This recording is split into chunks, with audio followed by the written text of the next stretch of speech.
The purpose of Wealth Talk is to educate, inform, and hopefully entertain you on the subject of building your wealth.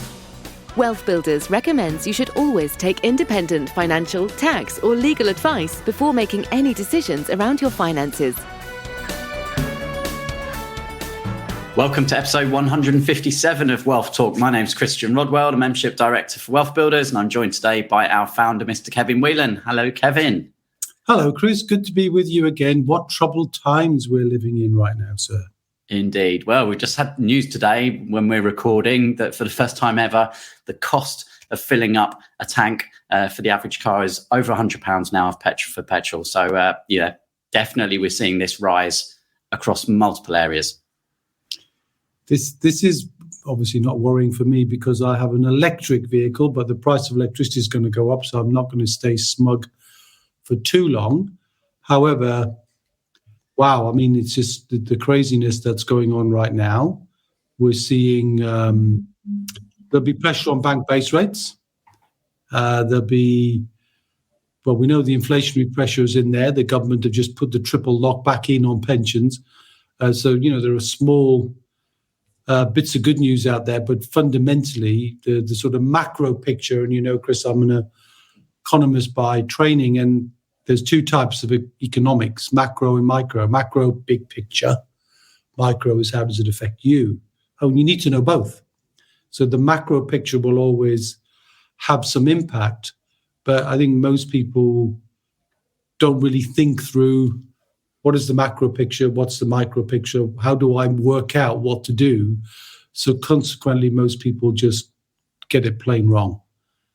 And do everything the opposite of what they should do. And it's sometimes, it's quite crazy. And a lot of people right now, we're starting to meet people now, aren't we, Chris? Which is great to see that we're getting out. And I think we're having some Wealth Builder meetings coming up as well soon, where in order to put something nice back into the world where there's just troubled times out there, we're doing Wealth Builder experiencing and Wealth Builder experience networking, aren't we? So we're getting people together who want to mingle with us and learn what to do in such times, but also to get a bit of an experience of doing something that's interesting, that's, fascinating, that's giving you something you could do at the same time as networking. So perhaps you could tell us about our first one, Chris. Yeah, absolutely. So it's actually one of our Academy members, Joanna Wivell, who is an experienced kind of events host, certainly Spain, Portugal, those European countries that she's very familiar with. And she's bringing the taste of Portugal all the way to North London for a Wealth Builders experience. And that's on the 30th of June. So it's a small gathering for, all of our sort of friends and family, listeners of the podcast, our own SAS and Academy members. But yes, invite is for anyone who would like to come and join us and say hello face-to-face, clink a glass. We'll actually be tasting 4 different Portuguese wines on the evening, being talked through all of those wines and also accompanied by some nice food, Portuguese style. So, do head over to the Facebook group, Wealth Builders Facebook group. We've got all the details in there. If you're not already a member, definitely jump in there and book your ticket. And we're going to be doing lots of things, aren't we, that we're looking forward to. We'll definitely do something on the Thames in summer. We'll definitely do some golf. We'll definitely do anything that really is a combination of fun and getting together. So if you host something already, if you're doing something already that you're enjoying, but you think a group of people, maybe sort of somewhere between 40 and 50 people could come along, we'd love to hear from you. So maybe you could be a Wealth Builder host. And listen, it's the equivalent of tapas, though, isn't it? Portuguese style. Now, I love tapas, but I've never had Portuguese tapas. So I'm really looking forward to that, Chris. Yes, no, it should be good indeed. Now, we speak to people every day, Kevin, don't we, on the phone, and we get asked, our thoughts on things. And I know you don't often give opinions, do you, Kevin? But today, are you changing your mind? Are you going to reach? Well, look, I think the market, as they, I'm going to use the word market in a moment, is so incredibly challenging that I might just do something that I don't do normally. Now, at Wealth Builders, we speak in principles. And we know that if you follow the principles of wealth building, then that wealth is predictable. We know that. But, where we are right now, I think people are doubting themselves, right? So I'm getting asked all the time, what's your opinion on this or that market? And as you know, I don't like to give opinions because that's almost like it's from me, whereas I prefer principles, because principles work. Opinions, you could have a different opinion to me. But because you've asked me nicely, Chris, what's my rule for making and giving opinions? I'm not sure, actually. Of course. Well, for those that aren't seeing the video here, there's a glass of red that just came into shot. I only give opinions if somebody recognizes, now I'm giving an opinion because I'm holding a glass of something that I like, that you have bought for me. Then the trade-off is you give me a glass of something and I'll give you my opinion on something. And that's fair, because then it's absolutely an opinion. It's nothing to do, doesn't have to be with principles, be what I'm doing, what I'm thinking. So I don't think this is a bottle you bought me, Chris. No. But I know you bought me, and I'm just for the record, I assume it's you, so you're going to ask me my opinion. Thank you, Chris, for this. Yeah, you're welcome. Enjoy. Only a small one, because it is after 6 p.m. that we're recording this, so it's okay. You get ready for the opinion, and I'll get ready for a quick slurp. All right. Well, Kevin, we are in troubled times at the moment, and the stock markets are going up and down, and everything's increasing. What are your thoughts here? What's your opinion on what we should be doing? Okay. So let me say, first of all, Chris, that the best way to get the macro picture on what's going on in the market is to understand that there are always three markets. So there's no such thing as an amorphous market. There isn't a homogeneous thing that is the market. There's three markets, not free, but three, the number three. One, the retail market. Two, the wholesale market. Three, you create the market. Now, I had a conversation with somebody just today, in fact, and it made me think about this. And he was asking my opinion on the property market, right? So let's do the property market. And I said, what do you mean about the property market? He said, well, me and my wife have been looking at property. I said, how long have you been looking? 2 years. Well, you're not doing then. You're looking. So looking at markets is spectating. And when you're spectating, you're looking and you're hoping that something's going to be right for you, that somehow miraculously something will be right, and is never right, because the retail market is full of people being buffeted by wind that's blowing on them, and they don't really know what to do about it. And in the market as we speak at the moment, the property market is full of people. The pricing is a bit like everything else at the moment. It's gone through the roof in the general, you're looking at the what people will call the property market. So if you're trying to buy property, whether you're buying it to live in or if you're buying it for an investment, it's just crazy times. And the numbers don't really work for many people, particularly in traditional strategies like buy-to-let, because the numbers just are not stacking up. And people are putting in offers to buy a property and having to go way, way, way over asking just to secure it. And when you do that and you look back at the numbers and you come back to the numbers, it doesn't work. And I've seen people buy property, and I was talking recently on a webinar, Chris, and somebody said to me, I bought a property and I made no money when I sold it. And the reason that happened is because they didn't do the numbers. What they did was they got into this idea of, I need to buy one, so I'm going to buy one. And they bought it in the retail market. So the retail market is a marketplace which is, you're not able to find extraordinary value yourself. You're just doing what everybody else is doing. Mm-hmm. Wholesale market is when you're getting off-market things. You're looking at things to create a niche So you're finding a gap in the market, if you see what I mean. You're finding something unique in the market that you can do, which normally means it's not retail. You're not just taking yourself, going into that market with the level of knowledge you've got and trying to make that work. You're having to spend some time in education. You're having to get some support. You need connections to see what other people are doing, which is what we teach in Wealth Builders, the Wheel of Wealth, education, support, connection being the first three. And once you're doing that, you're beginning to discern, right? And this idea of discerning is the art of wealth building that I think Kiyosaki said in one of his books way back now. Your level of wealth is linked crucially to your ability to make distinctions. And I think that's true. And I think where Wealth Builders has become really outstanding in its niche, Chris, is because increasingly, because we're holistic, we're meeting so many people, experts in their field, we're able to make distinctions for our clients and say, well, do you know somebody's doing this? Do you know somebody's finding that? Do you know there's a way to do that, to create value from this or that? In a way that once you can learn the niche, you can create a pathway that the numbers work for you. And a simple example might be, I was talking to one of my potential mentee clients the other day, and they've got a lot of money, right? They sold something, they've got a lot of money.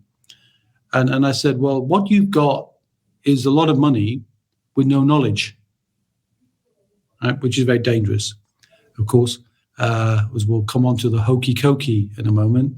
I'm going to talk about the wealth Hokey-Cokey.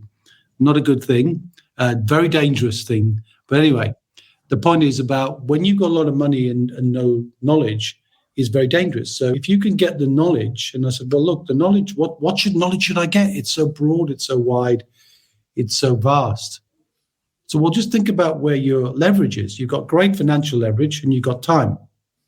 You just don't have a strong intellectual set of knowledge yet in different things. So here's one idea, and I want you to go check this out. Find as many properties, just find them, where you can't get a mortgage on it. I know. What do you mean I can't? It's because if you've got cash, you can buy in cash. Everybody else is going to be buying with a mortgage. So if you can buy something with no mortgage, you can secure it because the person who's selling it knows there's thousands of buyers, but so few people have got cash. You could learn to differentiate yourself as a cash buyer. So go find some. And I used an example of somebody who had a niche and made me laugh every time I've heard this woman say it. And she says, if it stinks of we, think of me. And that's so classically niche because it's saying, if it's a property that's just terrible, it needs gutting, it needs completely fumigating, it needs, then you're differentiating yourself from the thousands and thousands of people who are just casually spectating in the market. And that's the skill. So learn to differentiate, make distinctions, see what other people are doing, and see if you can work with gaps in the market. And that's really what the wholesale market, the making market, the market makers are people who are creating things. And that's best, probably less so in property, but can be done because what you're doing is you're creating value from even space above you. So freehold property goes from the ground up to the top of basically to the sky. So if you can find a building and then you've got air rights, basically you could, and we've got lots of clients now, haven't we, Chris, who are creating buildings where they're putting in the facility, instead of just having a straightforward roof, putting in a reinforced roof to allow them to go up later on when they want to. Or equally go down. Well, it's harder to go down, actually, because digging into London, which is what most people did in London, all the trying to create space in London, you can't really go up so much, but going down is where a lot of people are going to dig deep into creating space below ground. But airspace and below ground and left and right, got clients who ride around on their cycles, right, in the territory in which they are working, Chris, and they're always looking for gaps in the roof space. Where is a building not matched? Where does something look like it's lower or higher than something else? And then there's probably an opportunity in that. So whenever you're looking at a piece of property, look left to the property, look right to the property, look down, look up, and you'll find ways to create a niche in that space. So that's what I'm talking about, Chris, when you're going into that. There's clearly been a growth in people in central London building downwards because it's just a way to expand the space. But that's a way you're creating space. And if you're doing commercial to residential property, for example, you're creating residential space.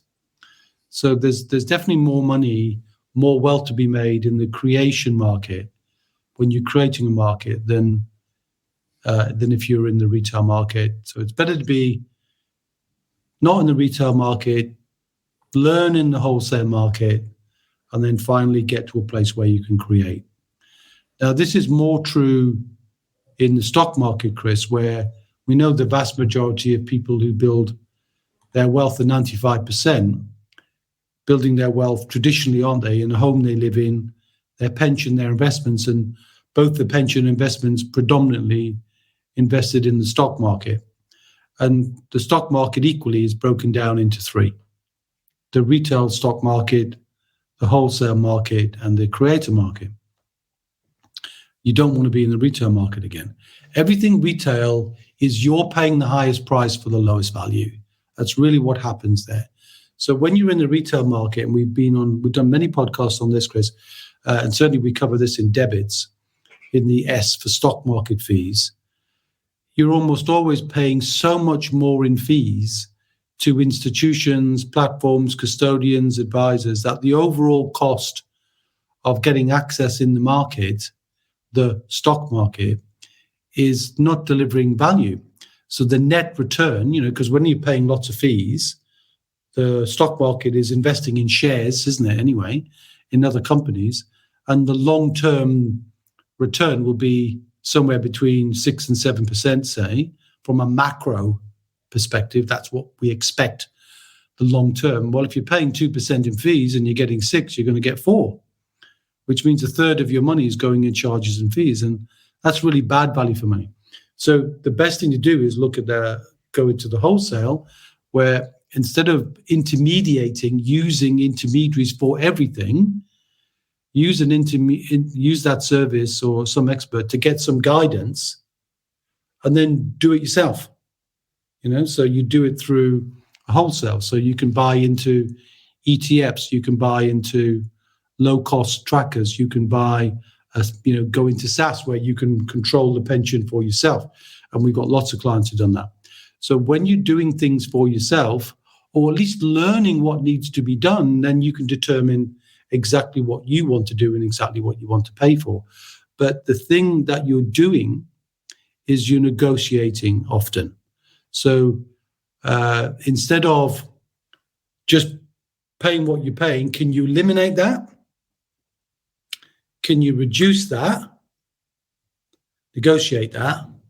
Or if possible, can you turn it into a tax-deductible expense and move it into your business, which, of course, we do with pensions, don't we? And we get those for many people set up in their businesses, so it's a tax-deductible expense in the business. But anyway, the market makers are those people who build businesses, and then they create shares in their own company.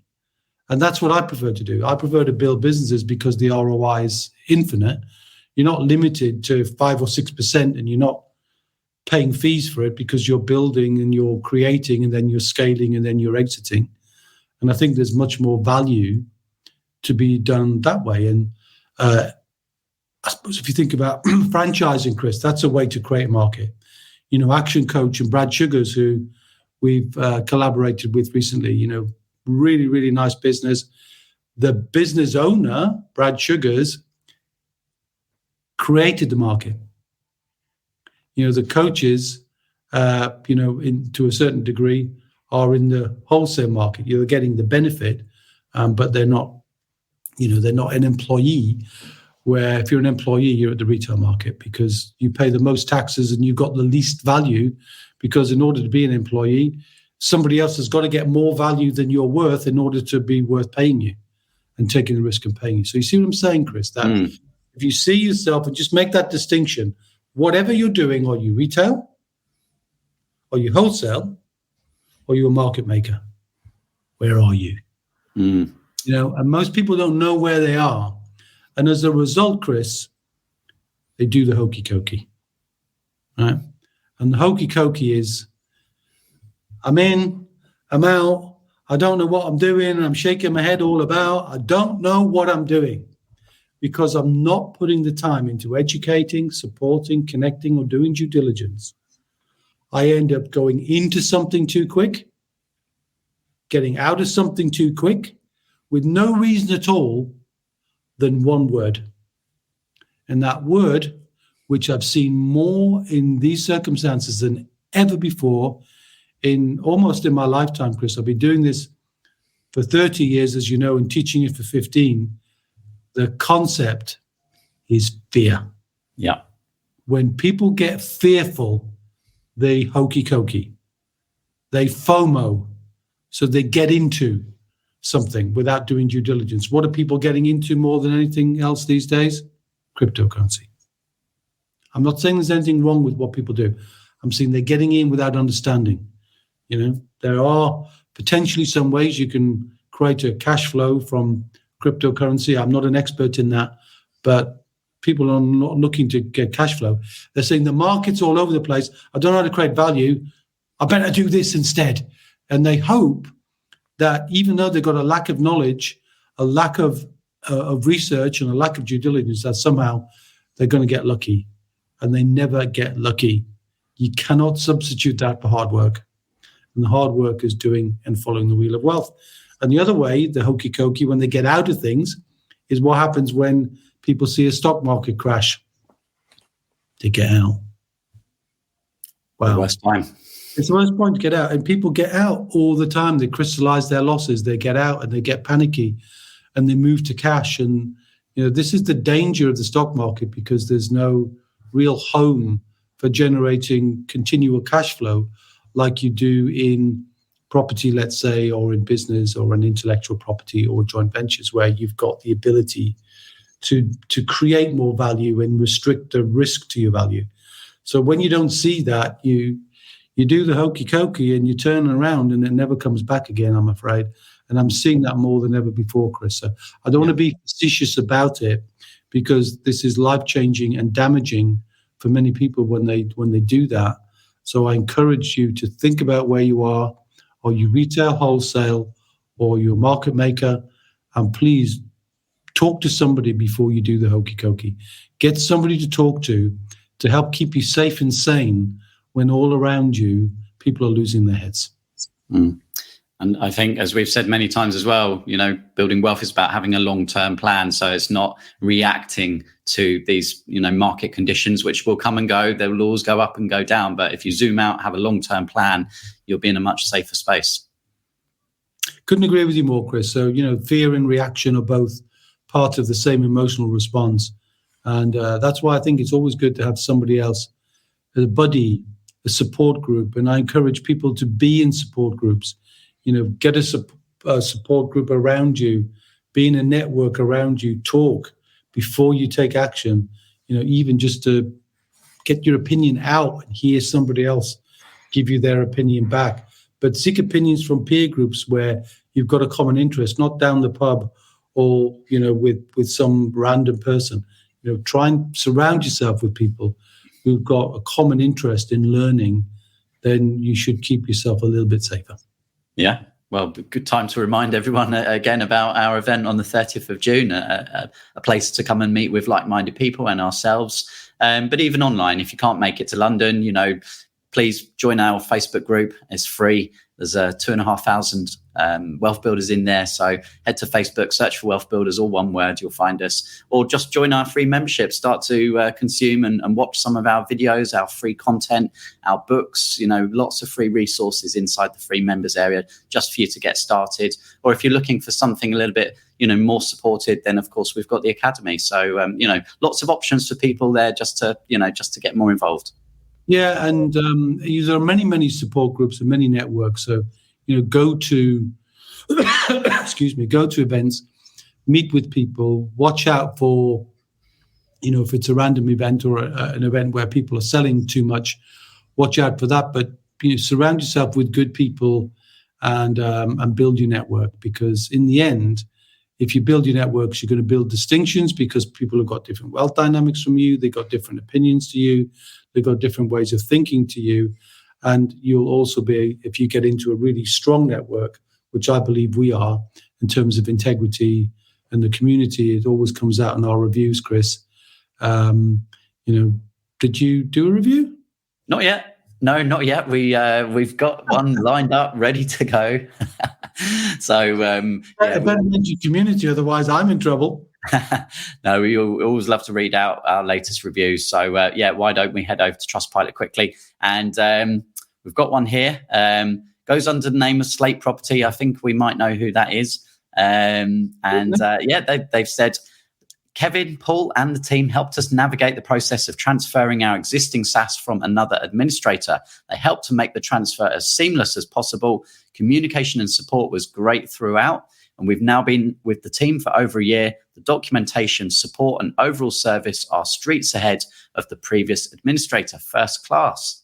And just for anybody who's interested, we've got a community of SaaS interested people known as the SaaS Alliance, Chris. And although you're less in that than I am, I'm in there. And we do a mastermind on SaaS. Paul Brooks and I do a mastermind every month. So again, that's a great community for people where there's a common interest. What's the common interest? SaaS. How to make the most of it, how to do good things, how to do safe things. So what you want to do is to try and build your wealth safer, faster, but more enjoyably. And you can only do that in community. So wherever you go to find your community, don't do this on your own. Don't do things on your own when you're building your wealth. Find a community that you resonate with, and it should help you get to where you want to get to. Yeah, good lessons there. So we have a member of our community actually on next week's episode, Kevin. So we've got Fabio talking about, again, how to generate income in uncertain times with, more of a development strategy there. So, we'll... I'm very clever. I've recently spoken to Fabio and suggested you should do the podcast with him, Chris, because he's got a very interesting take, which is pivoting from what he would normally do. And that's what you need to do when you've got that creativity and you can make distinctions. When the market is uncertain, you can react to that, but positively and proactively. You can create opportunity and value as opposed to knee-jerking your way and finding things to do that aren't solidly thought through. So listen to Fabio next week and you'll hear what he's doing, and it's a fascinating pivot. Okay, well, thanks for joining us today. Always great to have your ears. Thanks, Kevin, and we will catch up same time, same place next week. We will indeed. I won't be drinking wine next time, Chris, but until then, my friend, thanks for asking my opinion. See ya.